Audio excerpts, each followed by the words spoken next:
君心似我心，从此两心相惜，不再孑然寻。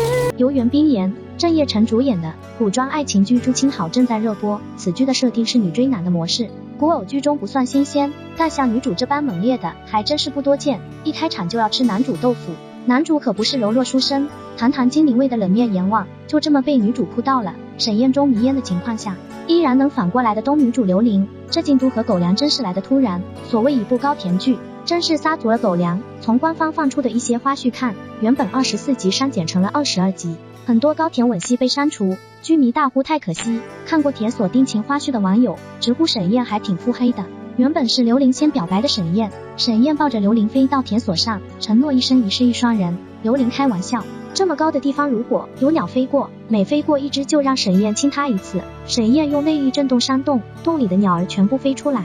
沈燕抱着女主热吻，真是太甜了。